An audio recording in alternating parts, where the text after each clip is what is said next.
Olá pessoal, tudo bom com vocês?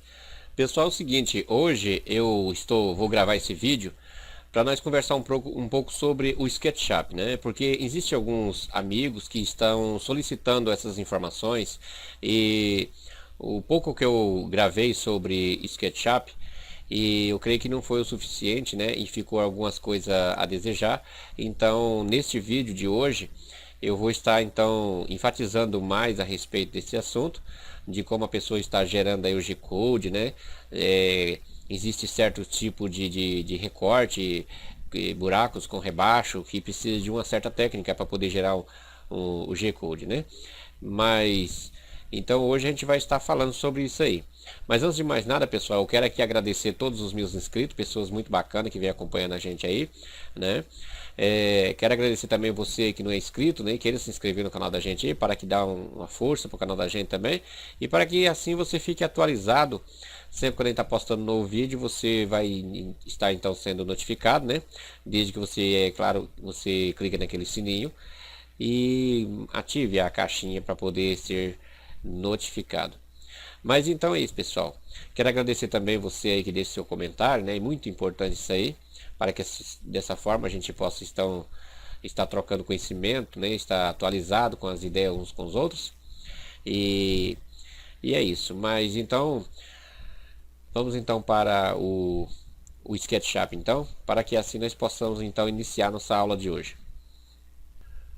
Bom pessoal, então estamos aqui agora no SketchUp e é o seguinte, de antemão eu quero dizer para você o seguinte, para você aí que não tem muita familiarização com esse software, esse programa pessoal, ele tem aquela interface gráfica, como vocês podem ver aqui, uma interface gráfica bastante simples e tem muitas pessoas que quando visualiza esse programa, ele já fica logo decepcionado achando que é um programa bastante pobre, um programa que não tem como fazer certos tipos de recurso nele, né?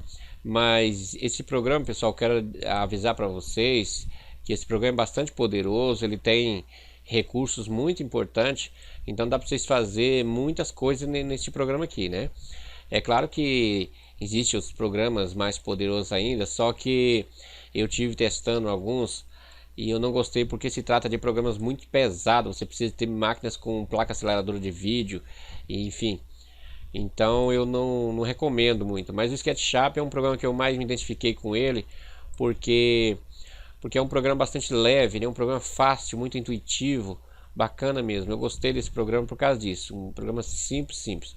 Então, como eu estou dizendo, esse programa, quando você instala ele, ele não vem com um plugin de gerar o G-Code, né? Então o plugin ele é essa barra aqui, ó, deixa eu tirar aqui para vocês, são essa barra aqui e essa barra aqui, ó. Então essas duas barras aqui, pessoal, são as barras pertencentes do plugin SketchUp, como vocês podem observar aqui, né?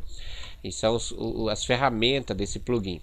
Então hoje eu não vou estar falando de ferramentas do próprio SketchUp, talvez eu possa ser que fale de algumas talvez, se fizer necessário, mas a aula de hoje é para explicar como é que você vai estar gerando então o G-Code de uma forma mais ampla, né? Para que assim você possa então estar se beneficiando assim, porque às vezes tem pessoas que sabem fazer o desenho, né? Mas na hora de gerar o G-Code ele fica meio perdido, principalmente algumas peças que requer algum tipo de usinagem mais peculiar, né? Então aí a pessoa fica meio perdida. Puxa, como é que eu vou fazer isso aqui? Qual ferramenta que eu vou usar? Aí é a hora da pessoa utilizar a criatividade, né, pessoal? Eu, para confessar para vocês, eu não sou um expert nessas ferramentas. Não posso dizer para vocês que eu não sei explicar 100% a função de cada uma delas. Mas o que eu sei, pessoal, é o seguinte: isso eu vou passar para vocês porque é só compartilhando o que a gente sabe que a gente consegue ser realmente solidário com as pessoas, não é verdade? Então, deixa eu encaixar de novo essas barras de ferramenta aqui, puxar essa aqui um pouco para cá. Então, pessoal, é o seguinte, vamos começar aqui então gerando o G-Code de uma peça aqui bastante difícil para gerar o G-Code dela, porque tem pessoas que se embananam bastante. Mas antes de começar, pessoal, eu quero falar para vocês desde o início uma coisa que é muito importante na geração de G-Code, né? Com o plugin SketchUp. é importante que você tenha em mente uma coisa. Uma das ferramentas mais importantes que eu considero, pessoal, é, na geração do G-Code, por incrível que pareça, é essa ferramenta aqui, ó, né? É essa ferramenta de Cetal.0. Então essa ferramenta, pessoal, é uma ferramenta muito importante. Daqui a pouco eu vou estar explicando por que eu digo que ela é importante. Mas então, vamos aqui clicar nessa ferramenta aqui, ó, para nós chamar essa janela aqui, para mim explicar para vocês algumas coisas interessantes que tem aqui, que é importante vocês saber. Esse primeiro campo aqui, pessoal, esse campo aqui é onde você vai estar especificando a velocidade da sua tupia, se caso você possui um controlador esse que eu já disponibilizei nesse canal, né? E se você tem um Spindle que também possua um controlador via PWM do Arduino, também você vai especificar essa velocidade aqui, né? Velocidade de usinagem. E dessa forma o Spindle ou a sua tupia vai estar girando então sempre na velocidade que você especificou aqui. Às vezes as pessoas podem perguntar, tá, mas qual é a importância disso? Por que é importante você especificar uma velocidade? Então, pessoal, é o seguinte, acontece que às vezes você vai usar um certo tipo de material, né? E esse material, se você colocar uma velocidade muito elevada, você pode às vezes estar causando um aquecimento na fresa e causar um derretimento. Por exemplo, você vai usinar um material tipo polietilênio, um PEAD no caso, polietilênio de alta densidade, né? Então se você coloca uma rotação muito alta e o que é pior, a sua fresa às vezes não é compatível para poder usinar esse tipo de material, porque isso é muito importante, pessoal. Quando vocês for usinar o material, vocês têm que levar em consideração que cada material precisa de um tipo de fresa adequado para aquele tipo de material. Por exemplo, se você for usinar aí um MDF, né, um compensado ou até mesmo madeira, você pode trabalhar com uma fresa de 2 cortes que vai trabalhar bacana, né? A rotação dessa fresa não é importante que esteja muito elevado, porque senão pode estar queimando a madeira, principalmente quando a fresa começa a ficar um pouco cega, esse tipo de coisa, né? E então se você vai fresar já um PEAD, ou seja, um polietileno de alta densidade, ou mesmo algum material que possa derreter com calor, então é importante que você use uma fresa de um corte só, né? Estilo helicoidal, se não me engano, é o nome que fala, não estou bem certo. Então é isso, pessoal. Esse campo aqui é o campo que você especifica a rotação que vai girar então a sua fresa, né? Mas se sua CNC não possui nenhum controlador do Spindle ou da tupia que você usa aí, ou da Dremel, enfim, esse valor aqui é insignificante. Você não precisa mexer nele, ou seja, pode pôr a 0 ou pode pôr o tanto que for aqui, que não muda nada. Esse feed rate aqui, né, não sei se é assim que pronuncia, a minha pronúncia do inglês é bastante ruim, como vocês sabem.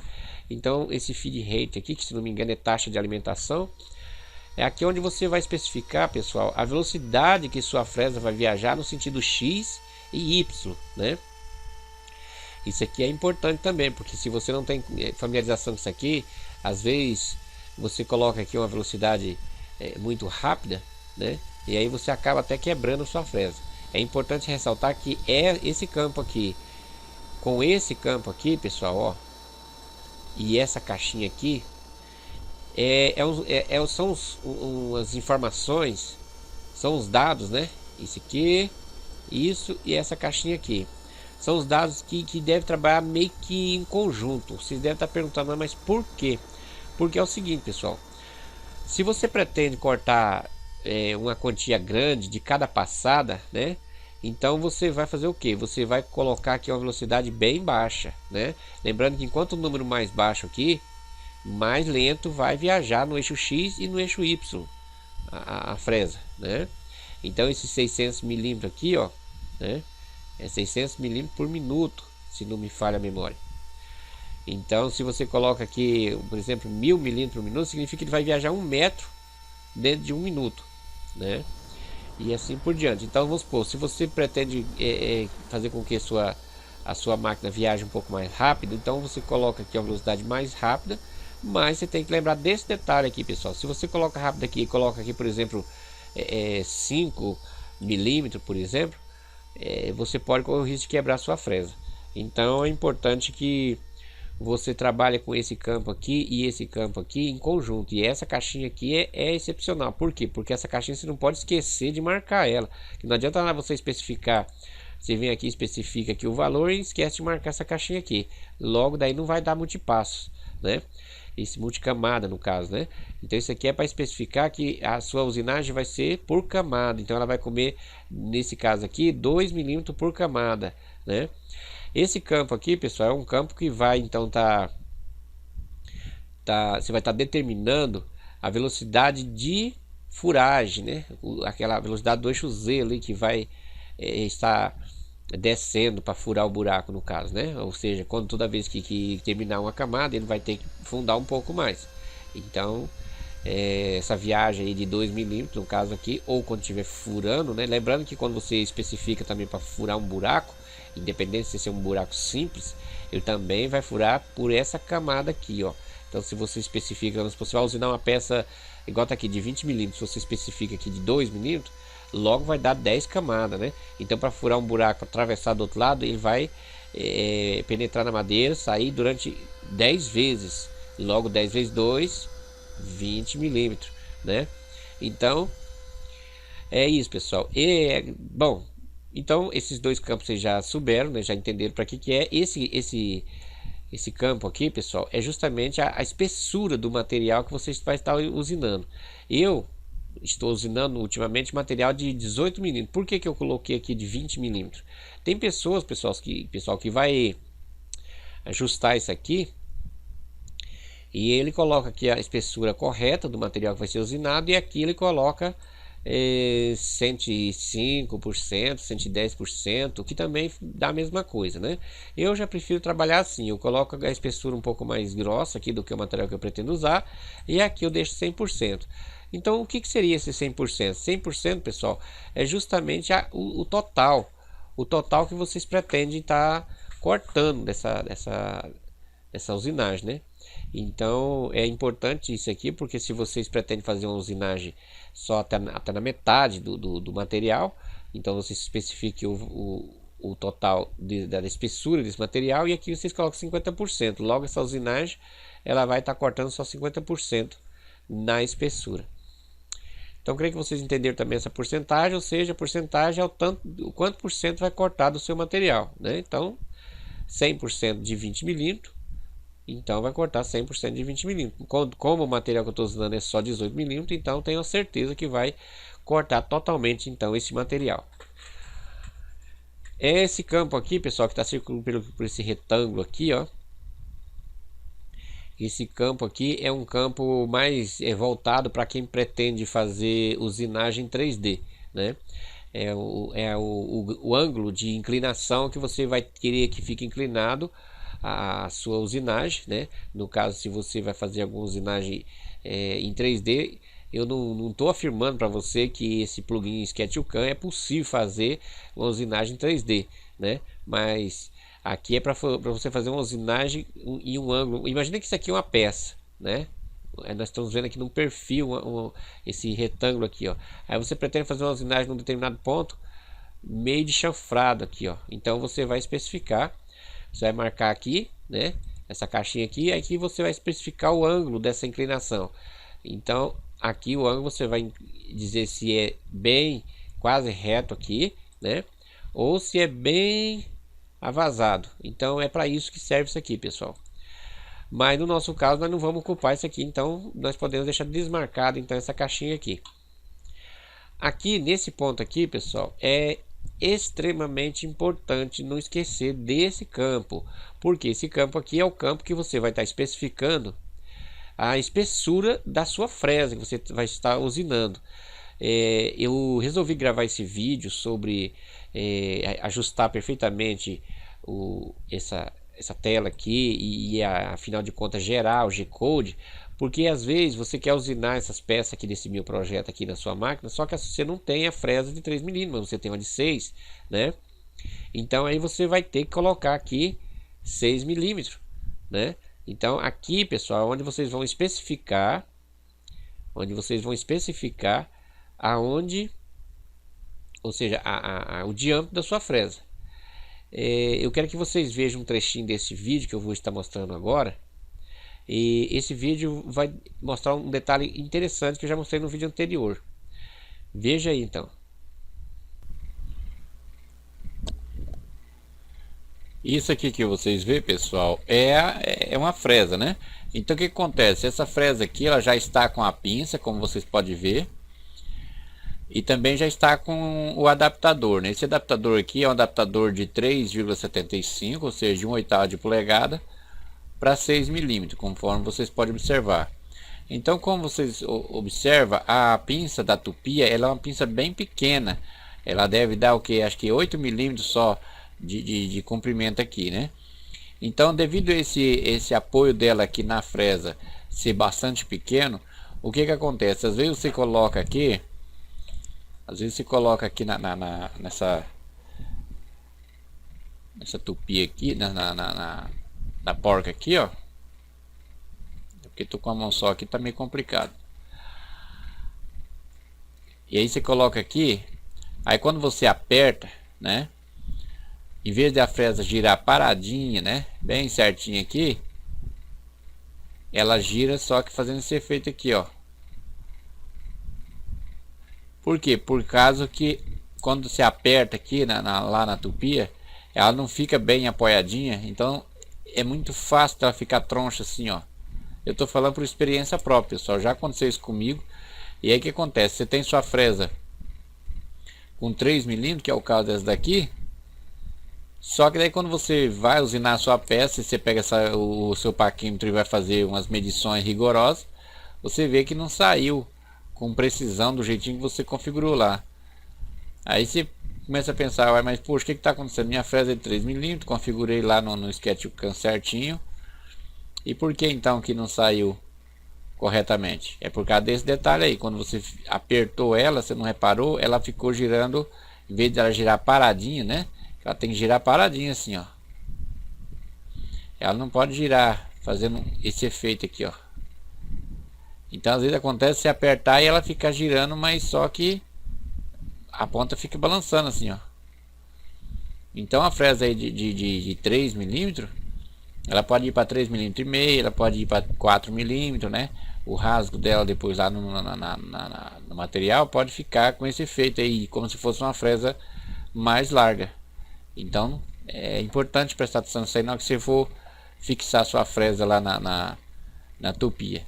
No caso do spindle, essa pinça aqui, que acho que é o R11, se não me falha a memória, ele é mais amplo aqui, ou seja, mais largo aqui, ó, né? E dá um apoio melhor na fresa. Então é uma das vantagens daquela pinça, acho que é R11, se não me engano. Esse detalhe aí, irá dar um apoio melhor na fresa. Então é isso aí, pessoal. Prestando atenção nisso aí, vocês não vão ter essa dor de cabeça aí.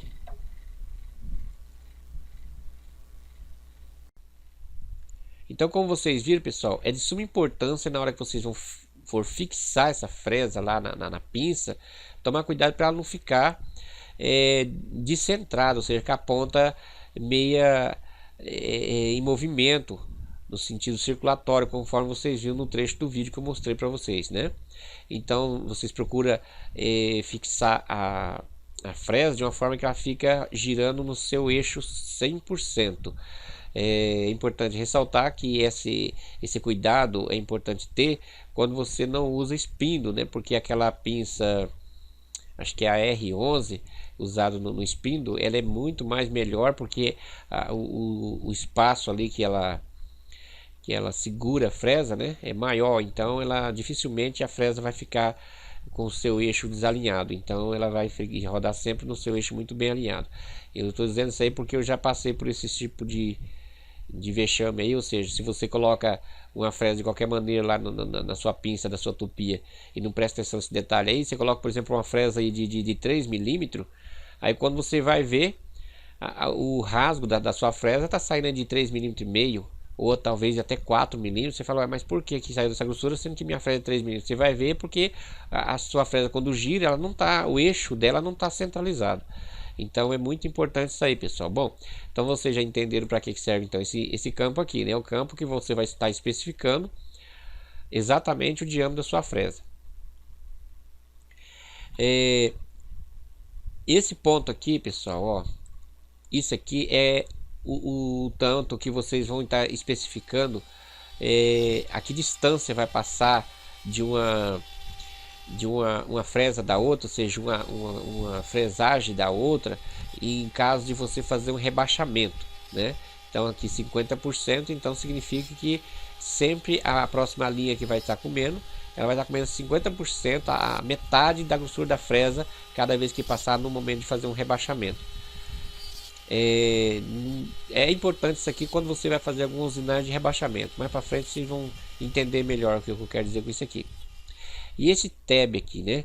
A espessura do tab, ou seja, o tamanho aqui, né? Do tab. Esse tab aqui, pessoal, é justamente aqueles pontinhos onde vai estar dando fixação na peça, para que ela não se solte quando a fresa vazar do outro lado, né? Então existe situação que você vai fresar uma peça bastante pequena, e aí o que acontece? Quando termina de fresar, ou está perto de terminar, essa peça começa a se soltar, e isso corre o risco de danificar a peça que você está usando, como também correr o risco de quebrar a fresa. Eu estou dizendo isso por experiência própria, pois um certo dia desse eu quase quebrei a minha fresa de 3mm por causa desse detalhe. Eu esqueci de colocar esses tabs aqui, então a peça se soltou e quase que quebrou a fresa. Ainda bem que a peça que eu ia ocupar era a peça externa, né? Então não danificou a peça, mas o miolo ali que se soltou era um pedacinho bastante pequeno, ele quase que me quebrou a fresa. Então vocês vão entender como é que usa isso aqui também. Se bem que na internet aí, pessoal, tá cheio de vídeo explicando esse detalhe, mas para que os meus telespectadores eles possam estar usufruindo dessas informações a partir da minha pessoa, então eu resolvi falar do meu jeito, como deve ser ajustado isso aí, porque cada pessoa fala de um jeito as explicações que ele disponibiliza.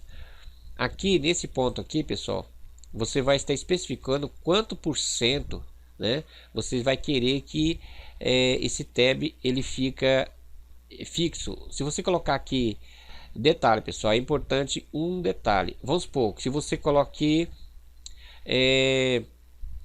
50, no caso aqui está 60%. Se eu colocasse aqui 50%, ele vai ficar então um tab com 50% do material de 20mm, certo? Então, como o meu material na vida real ele tem só 18mm, então você tem que entender o que? Então vai ser 20mm, né? Dividido por 2 vai estar 10mm, 10mm menos 2mm, que o material é só 18, então o meu tabzinho vai ficar, nesse caso, se eu marcar 50% aqui, assim, dessa forma, então meu tabzinho ficava exatamente com 8mm. Aqui eu coloquei 60%, porque eu queria, no caso, um tabzinho aí de aproximadamente 5mm apenas. Então, para concluir, vocês já entenderam, ou seja, aqui você vai especificar então o tanto que vocês querem que usina antes, até que chegue no tab, né? Então, se vocês colocar 100% aqui, provavelmente não vai existir o tab. Por quê? Porque ele iria começar o tab quando estivesse 100% da usinagem, mas 100% já terminou a usinagem, né? Então tem que ter essa atenção aí, pessoal. Então, marcando 60%, o que vai acontecer? Até os 60% de profundidade, ele não vai deixar o tab. Quando chegar acima de 60%, então ele vai começar a deixar o tab. Então, o tab, como já disse, é uma sustentaçãozinha que a gente especifica para poder especificar, para poder segurar da sustentação a uma pequena peça que você está usinando. Aqui, pessoal, isso aqui é muito importante também, viu? Isso aqui é o tanto que o eixo Z vai estar subindo para segurança, né? Então, tipo assim, você quer que sua máquina, se você tem se a sua máquina é muito lenta, aquele negócio lento demais da conta, o fuso que você usa aí no seu eixo Z é um fuso de um passo muito pequeno, né? Existe fuso aí que com um passo de apenas 2mm, ou a mesma, às vezes as pessoas colocam aí barra de rosca convencional, dessas de material de construção, né? Então o que acontece? Que as barras de rosca ela tem um passo aí de 1mm, 1,5mm mais ou menos, né? Dependendo da barra de rosca. Então o que acontece? O movimento do eixo Z seu vai ficar bastante lento, né? Então Aí é recomendado que você coloque aí uma altura de segurança um pouco menor, né, de 5 milímetros. Eu gosto de colocar 10 milímetros porque o eixo Z da minha máquina ela se movimenta bastante rápido, então para ela subir 1 centímetro, ou seja, 10 milímetros acima da superfície do material a ser usinado, ela se movimenta bastante rápido, então eu acho melhor 10 milímetros. Então, como você já pode observar no que eu já acabei de dizer, isso aqui é o campo onde você vai estar especificando então a segurança, ou seja, o tanto que a sua fresa vai subir para poder estar viajando para um outro local de usinagem. É importante ressaltar, pessoal, que se você for usinar um material que ele tem alguns relevos, vamos supor que você está usinando aí um material em 3D, e aí é importante você colocar aqui uma altura que seja acima do mais alto do que o maior pico que tiver nessa usinagem, né? Então, aqui nesse campo Shaft Length, né? E Shaft Width aqui, que eu não sei se é assim que pronuncia. Então aqui, pessoal, é onde você vai estar especificando a área útil da sua máquina. Isso aqui tem muita importância? Não. Isso aqui você, por exemplo, você pode colocar aqui, se a sua área, vamos supor que a área útil da sua máquina, ela tem, vamos supor, 50 milímetros por 50 milímetros, ou seja, 500 milímetros, dizendo 500 milímetros por 500 milímetros, né? A minha, no caso, ela tem 800 milímetros no eixo Y e 600 milímetros no eixo X, né? Então o que acontece? Aí eu coloquei isso aqui. Então, é importante por quê? Porque fazendo isso aqui você já vai ter essa margem aqui, ó, demarcada aqui. Então aqui você sabe que é o que vai ficar aqui dentro que vai ser gerado o G-Code, né? Então é importante isso aí. Então aqui é onde você vai estar marcando então o tamanho da sua área útil. Aí o que eu disse que não tem tanta importância é nesse tamanho que você vai especificar aqui. Por quê? Vamos supor que você queira gerar um G-Code aí para uma máquina grande, ou seja, você especifique o tamanho da área da sua máquina. Mas vamos supor, você pode estar perguntando assim, mas tá, e se eu colocar aqui um tamanho grande e a minha máquina em si, né, ela tem uma área pequena, menor do que eu especifiquei aqui? Não tem problema nenhum, pessoal. Vocês vão ver o porquê que não tem problema nenhum. Vocês podem estar colocando aqui o tamanho que for. Só que, é claro, lembrando que se você coloca um tamanho muito grande aqui, o que vai acontecer? Ele vai abranger aqui, ó. Ele vai abranger aqui toda a área aqui, então vai ficar um negócio meio maluco, né? Então, mas essa medição aqui é importante que você coloque realmente o tamanho da sua área útil da sua máquina, né? Mas o que eu quero dizer é o seguinte, mesmo se você colocar aqui um tamanho aqui maior do que a área útil da sua máquina tenha, não tem problema, desde que você usa essa ferramenta aqui, pessoal. Entendeu? Essa ferramenta, por isso que eu falo, essa ferramenta aqui é muito importante. Então, esses dois campos aqui, ó, eu posso dizer para você que ele está intimamente ligado por essa ferramenta aqui. Vocês vão entender o porquê mais para frente. Bom, então, pessoal, é isso aí. Essas outras caixas aqui nem requer eu explicar, porque não tem muita familiarização com essas caixas aqui. Creio que aqui no caso de laser control, para poder estar controlando o laser, né? Ele vai gerar um G-Code que fica ligando e desligando o laser, né? Aqui no caso é para gerar um G-Code de 3D, no caso, né? Nunca usei essa ferramenta, mas eu vou estar usando essa ferramenta aqui e vou fazer alguns testes. E depois, certamente, no próximo vídeo eu vou estar gravando alguma coisa referente a isso aqui. Essa gerador de G-Code em 3D aqui, provavelmente vai ser isso. Então você precisa marcar essa caixa aqui para poder gerar um G-Code em 3D. Esse aqui, apresentação desse G-Plot aqui, né? After Output, né? Então, provavelmente, para você marcando essa caixa aqui, ele vai poder gerar alguma extensão, alguma característica no arquivo, de forma que daí depois você vem provavelmente aqui, ó, né? E você vai estar visualizando então esse G-Code então. Inclusive eu vou até fazer esses testes agora para mim ver nesse vídeo mesmo. Eu vou deixar desmarcado aqui por enquanto, né? Mas depois mais para frente a gente vai, se der tempo, eu vou estar explorando isso aqui nesse vídeo ainda.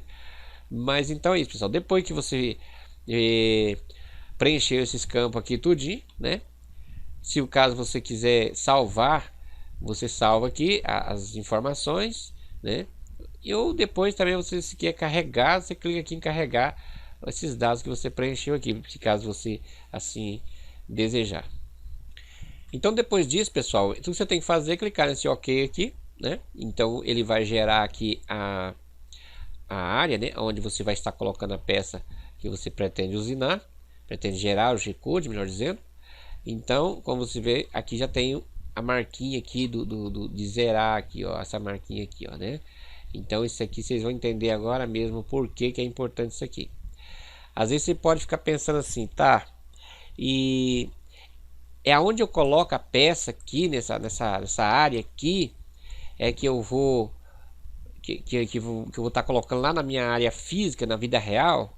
Por exemplo, essa pergunta é muito comum. Vamos deixar aqui bem olhando de cima aqui, pessoal, para que assim deixa eu deletar aqui um conteúdo aqui então é o seguinte, pessoal, às vezes você pode estar se perguntando, tá, aqui está minha área útil, né, da minha máquina, e quando eu vou colocar a peça aqui para criar o G-Code, eu tenho que colocar ela na posição que eu quero colocar lá na vida real? Não necessariamente. Eu vou explicar para vocês por que não precisa. Você pode colocar aqui, você pode colocar aqui, aqui. O que vai determinar, pessoal, aonde a sua peça vai ser colocada é na hora de você zerar lá a sua máquina física, né? É na hora de você zerar a sua máquina física. Lembra que no lugar, a hora que você posiciona lá no eixo Z, no eixo X, no eixo Y, né? Você posiciona a sua máquina, a fresa da sua máquina num ponto. Vamos supor que para questão de comodidade para você, às vezes você prefere usinar a peça nesse canto aqui da máquina, né? Aí você fala, poxa, e agora? Eu quero usinar a minha máquina, a minha peça aqui nesse canto aqui, mas na hora de gerar o G-Code eu gerei nesse canto aqui. Como é que eu faço agora? Então é muito simples. Então, para nós começar, a gente vai começar aqui então usinando uma peça bem simples, né? Vamos fazer aqui o G-Code de uma peça até simples, mas que já requer um pouco de, vamos dizer assim, de certa atenção, né? Eu vou aqui pegar essa ferramenta aqui e dar 3 cliques aqui. Eu vou dar 3 cliques porque eu dando 3 cliques eu consigo então selecionar ela toda. Então eu vou arrastar essa pecinha para cá. Pronto, vamos colocar ela aqui dentro. Então você pode estar pensando, e aí, como é que eu faço? Eu tenho que achar o lugar certo aqui? Não, pessoal, vocês não precisam se preocupar de achar o lugar certo, desde que esteja dentro dessa área aqui, ó. Quando vocês aplicar o recurso para poder, ou seja, clicar nessa setinha aqui para poder gerar o G-Code, né? Tudo que está dentro dessa margem aqui, ó, e é claro que estiver aplicado naturalmente as ferramentas, né? E então vai ser gerado o G-Code. Vamos então começar por essa pecinha simples aqui, pessoal. É o seguinte, essa peça aqui é uma peça, é essa peça aqui, ó. Quer ver? Deixa eu mostrar para vocês aqui para vocês entenderem. Essa peça aqui é uma dessas peças aqui, ó. Quer ver? Eu vou mostrar ela aqui no projeto para vocês entenderem claramente do que eu estou falando. Vamos ver. Eu sei que é meio chato, pessoal, que às vezes a gente tá com uma pressa, puxa, eu quero saber logo, coisa e tal, né? Mas então eu vou estar mostrando, ou seja, é uma dessas peças aqui, ó, pessoal, ó. Então é a peça que vai estar sendo aparafusado aqui o piloblock, né? Então repara que aqui ela tem também 8 furos, 4 furos para cada piloblock, né? Então é essa peça aqui, uma dessas duas peças, sendo que as duas são iguais. Mas só que tem um detalhe, pessoal. Aqui eu vou fazer uma escavaçãozinha aqui, ó, né? Se vocês reparar aqui, quer ver? Deixa eu chegar mais perto aqui, ó. E eu vou colocar aqui no modo transparente para vocês entenderem o que eu tô dizendo. Ó, essa peça aqui, ó, ficou bastante ruim de se visualizar, mas essa peça aqui, onde está parafusada aqui a flange, né? Então essa peça ela é embutido aqui, ó, né? Por que que eu vou fazer dessa forma? Justamente para poder dar uma resistência maior, se bem que quase nem precisa, né, pessoal? Se você não quiser fazer, não tem problema também. É só você cortar ela mais curto aqui, né? Mas vocês vão entender exatamente o porquê que eu estou mostrando esse detalhe aqui e a dificuldade que é para você fazer esse rebaixamento aqui, né? Na hora de criar o G-Code. Então vamos lá de novo lá para a peça, para que a gente possa então estar gerando o G-Code.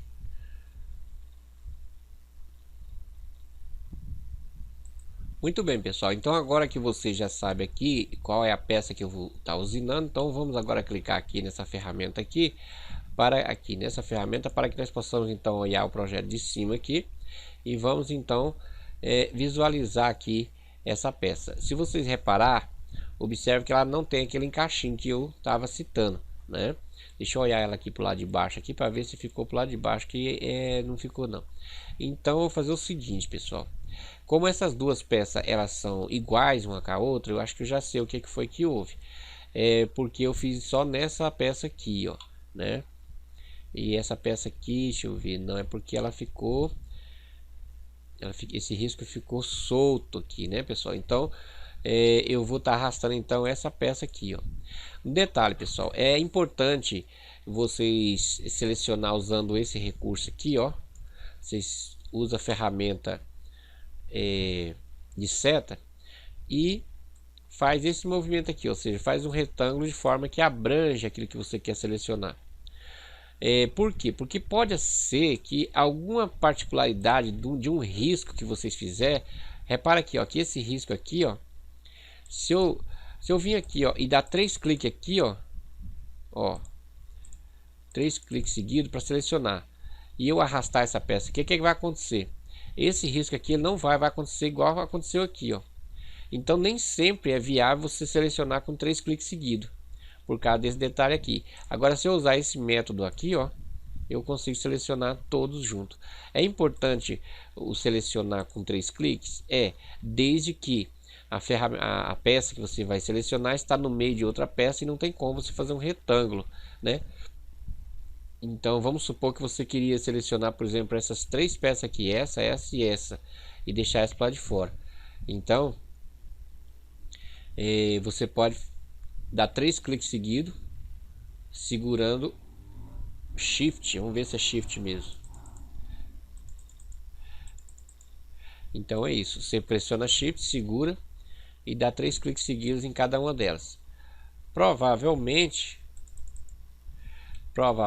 você pode também fazer o seguinte: você pode fazer um retângulo e aí você vai em cima daquela que você quer desselecionar, pressiona Shift e dá 3 cliques seguidos. Pronto, aí você também dessa forma você fica só com as 3 que você queria selecionar. Mas no nosso caso aqui, eu vou selecionar aqui usando esse recurso aqui para vocês entenderem. Às vezes, pessoal, acontece da gente vai fazer uma usinagem e deixa os furos sem preenchimento. Então isso aí, na hora de você fazer a usinagem, dá um certo problema. Vamos ver então, deixa eu arrastar aqui essa peça para cá.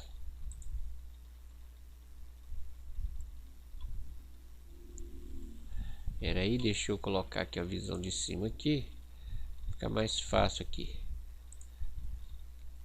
Então deixa eu colocar aqui dentro essa aqui e vamos então tirar essa daqui. Pronto, vamos colocar ela aqui fora.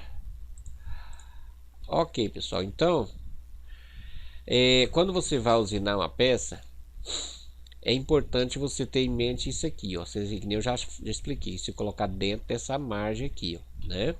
Outra coisa, depois que você colocou a peça dentro da margem, eu tenho que escolher aqui o lugar? Não, você não precisa se preocupar com isso não. A não ser, claro, que você vai usinar já várias peças ao mesmo tempo, então você vai organizando essas peças aqui dentro, né? Mas se você vai usinar uma peça sozinha, você coloca onde você quiser, desde que, é claro, que esteja dentro da margem, né? Então, vou começar aqui.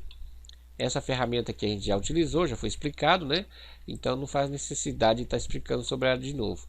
Então é o seguinte, pessoal, vamos começar então aqui fazendo os furos. Como é que eu vou fazer esses furos? Esses furos aqui, ó, se vocês reparar, se a gente pegar aqui a régua aqui, ó, ou seja, a trena e medir, vocês vão ver que esse furo está com 6 milímetros. Logo, eu não posso usar a ferramenta de furo para fazer esse furo grande aqui. Eu não posso usar essa ferramenta aqui, pessoal, ó. Por quê? Porque essa ferramenta, ela vai fazer um furo da grossura da minha fresa. Então eu preciso de fazer um furo com 6 milímetros aqui, não é verdade? Então o que eu vou fazer? Eu vou pegar a ferramenta de fazer o recorte por dentro, que é essa aqui. Eu dou um clique, então ele vai aplicar o recurso da usinagem, que ele vai então fazer um recorte por dentro aqui. E automaticamente, como esse recorte ele vai vazar de um lado para o outro, então vai ser o meu furo aqui com 6 milímetros, né? Então eu vou aplicar aqui esse recurso aqui em todos os furos. Aqui, pessoal, é bastante interessante um detalhe aqui, ó. Como vocês observou, eu apliquei a ferramenta de furo, ou seja, de recorte interno, né? Então o que acontece? Aqui eu vou fazer um risco aqui, ó. Outro risco aqui. Espera aí, deixa eu dar um Ctrl Z aqui. Outro risco aqui. Pronto. Por quê? Porque aqui, exatamente nesse ponto aqui, é aquele encaixezinho que eu estive mostrando para vocês agora há pouco. Então o que acontece? Só que esse encaixe aqui, eu quero que ele encaixe apenas 3 milímetros, ou seja, eu quero que fazer um rebaixo aqui de 3 milímetros, né? Então o que acontece? Se eu pegar e tentar fazer isso tudo aqui de uma única vez, deixa eu explicar aqui um detalhe para vocês. Ó, olha o que acontece, né? Então, se eu tentar aplicar a ferramenta de recorte aqui, ó, recorte externo, né? Olha o que vai acontecer. A ferramenta ela vai vir aqui, ó, e vai querer entrar aqui, ó. Ela vai querer entrar aqui dentro e fazer um recorte geral aqui. E não é isso que eu quero. Então, agora, pessoal, é a hora de usar a cabeça, né? Usar a criatividade para poder você fazer uma usinagem,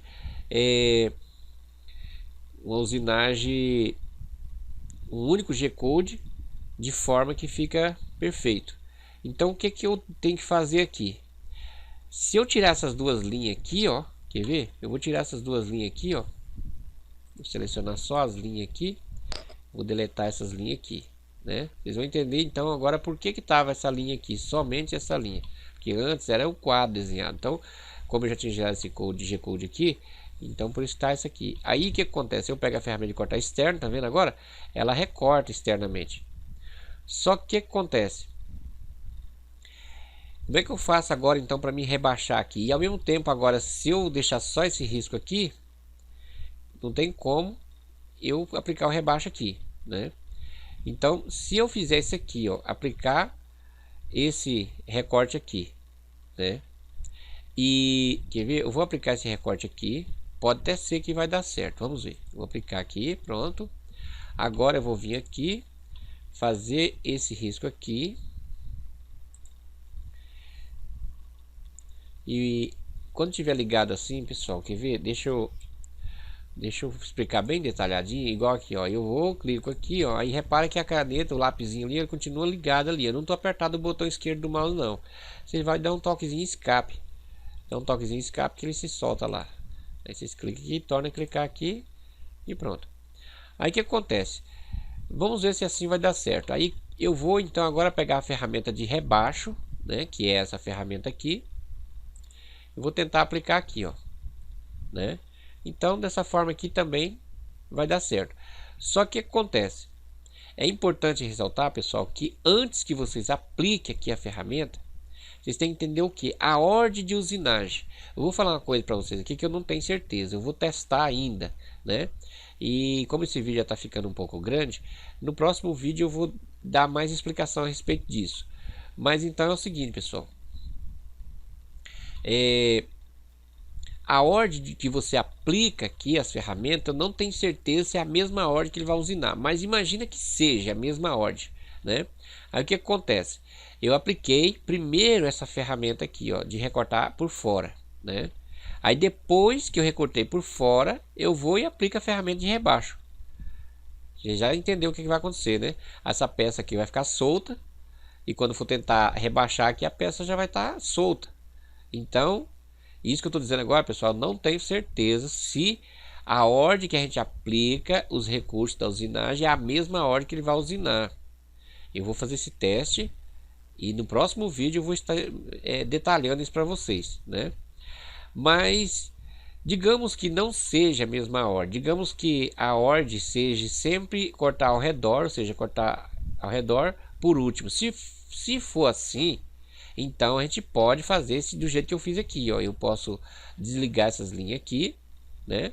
Isso vale, pessoal, para um outro tipo de peça que vocês vão estar fazendo aí no SketchUp de vocês aí, qualquer tipo de peça que você está usinando, é importante isso aqui. Eu estou explicando aqui dessas peças aqui dessa minha máquina porque já está pronta a peça, então, mas isso aí aplica para qualquer peça que vocês vão fazer que tiver essas peculiaridades assim de usinagem, né?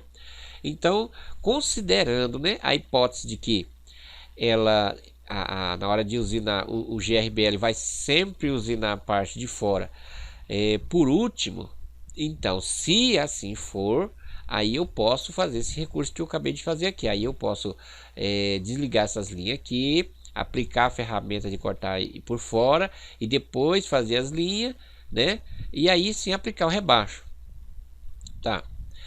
Quando vocês for aplicar o rebaixo, logo depois que vocês clicar na ferramenta de rebaixo, no caso essa, vocês antes de clicar aqui, vocês vêm nesse cantinho aqui, ó, e especifica o tanto que vocês querem que come dessa madeira, né?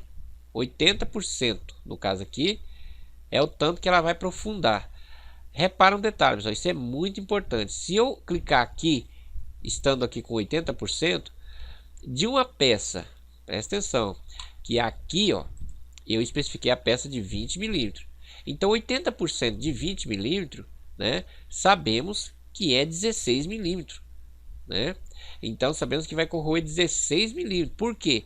Porque 2 vezes 8, 16, então logo 80% de 20 são 16 milímetros, né? Então o que acontece? Só que a minha peça ela é 18 milímetros. Então se eu aplicar desse jeito aqui, vai ficar uma capelinha de 2 milímetros apenas do outro lado. Por quê? Porque a peça é 18, se vai comer 16, então logo vai ficar com 2 milímetros do outro lado, né? Então esse detalhe de porcentagem, tem gente que fica meio confuso. Puxa, como é que é esse negócio? Então a porcentagem que marca aqui nesse canto aqui, pessoal, é justamente a porcentagem que vai comer a madeira, que vai corroer a madeira. Não é a porcentagem que vai ficar, não, é a que vai corroer, né? Então o que acontece? Se eu quero que come aqui 3 milímetros, né? Então 3 milímetros de uma peça de 20 milímetros, aí você pode pensar, tá, mas a peça não é de 18? É 18 na vida real, mas o sistema está interpretando como se fosse de 20. Por quê? Porque eu deixei especificado aqui 20 milímetros. Então tem que, quando eu for fazer o cálculo aqui de porcentagem, eu tenho que fazer como se fosse de 20 milímetros. Então, se eu quero que rebaixa 3 milímetros apenas, né? Então quanto é que eu tenho que colocar aqui? Exatamente, eu tenho que digitar aqui. Eu não preciso de clicar aqui, pessoal. Eu não preciso de clicar aqui para poder digitar. Eu só clico aqui na ferramenta de rebaixo e em seguida eu digito a porcentagem que eu quero, 15, e aí eu aperto Enter. Pronto.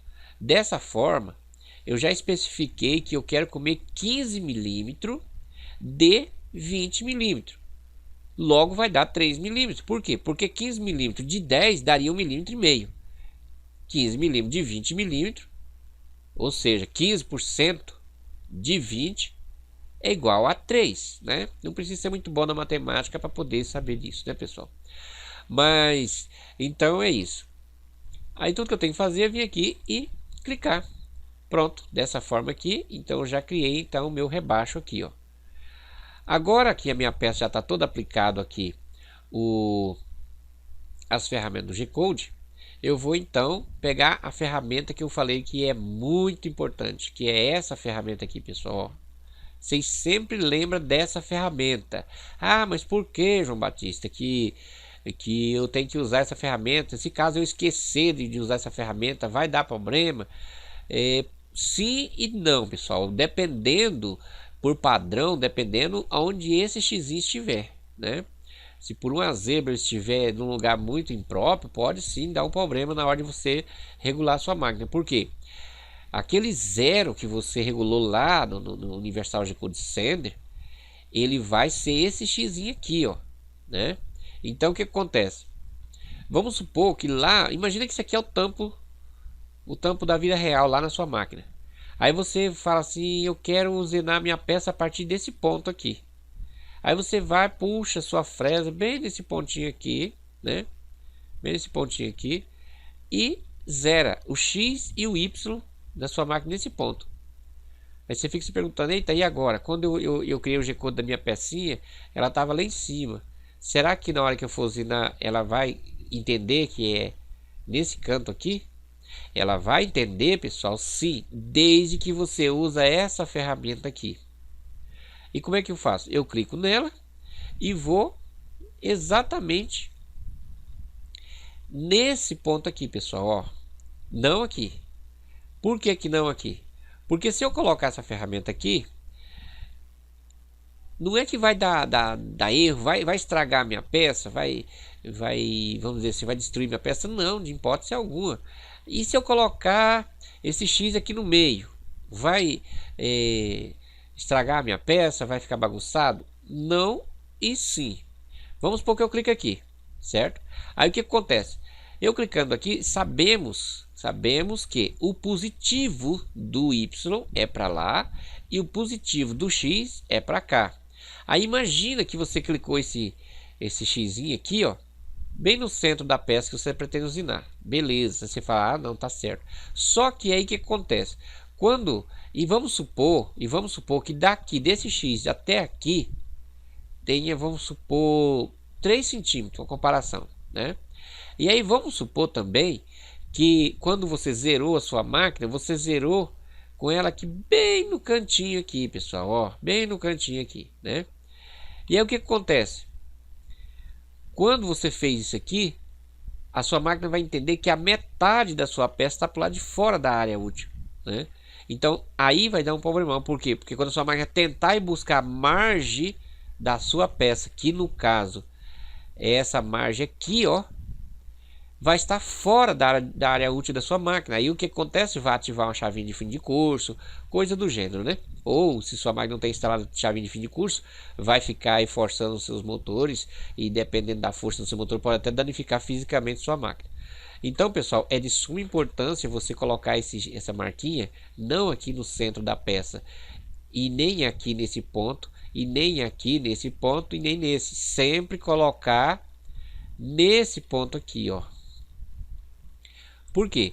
Eu colocando aqui, eu vou ter certeza que a minha máquina vai começar a usinar minha peça exatamente da onde eu zerei ela fisicamente, né? Então o que acontece? Eu pego a minha peça que eu vou usinar, coloco ela lá debaixo da onde eu zerei, e aí o que acontece? Quando eu der o play para usinar, ela vai fazer esse recorte aqui, ó. Ela vai recortar exatamente a minha peça que eu gerei o G-Code, não importando aonde eu gerei aqui, ela vai usinar aqui. Por quê? Porque é aonde é que eu zero fisicamente a minha máquina, é que ela vai zerar, vai estar nesse ponto onde você clicou esse X aqui. É justamente por isso que tem esse nome aqui, pessoal, ó, de setar o ponto zero, do offset, né? Ou seja, offset significa deslocamento, né? Então, não importa onde você colocou a sua peça para gerar o G-Code. O importante é que você use essa ferramenta aqui e coloque exatamente nesse canto inferior esquerdo da sua peça que você pretende usinar. Então, pessoal, é o seguinte, depois desse procedimento, tudo que você tem que fazer é clicar nessa setinha verde aqui, ó. Clicando nessa setinha verde, vai aparecer essa janela. E aqui já tem um bocado de G-Code, mas eu vou colocar os G-Code desse estudo aqui dentro dessa pastinha que eu criei. Então aqui você vai especificar o nome então do arquivo, né? No caso aqui eu posso colocar aqui suporte do Piloblock.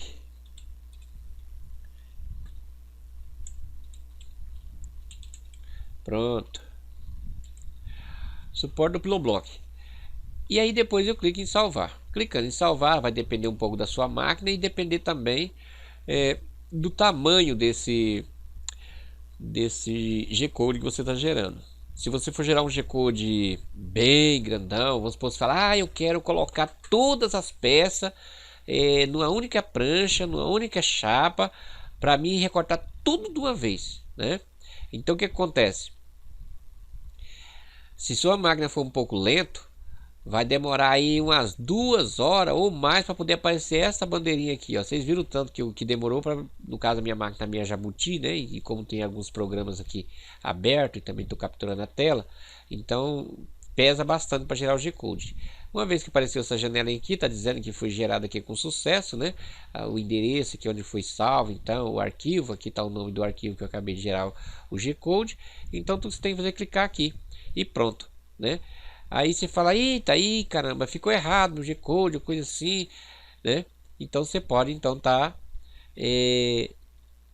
modificando aqui e gerando um outro G-Code.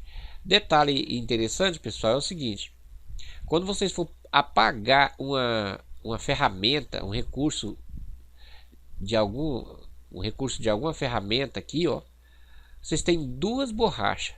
Tem essa borracha que é a própria da ferramenta aqui do SketchUCam, e também tem a borracha do SketchUp.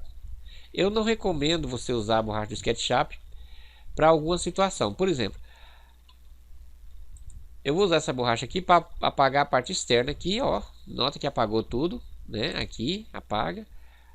Agora aqui, pessoal, repara que coisa interessante.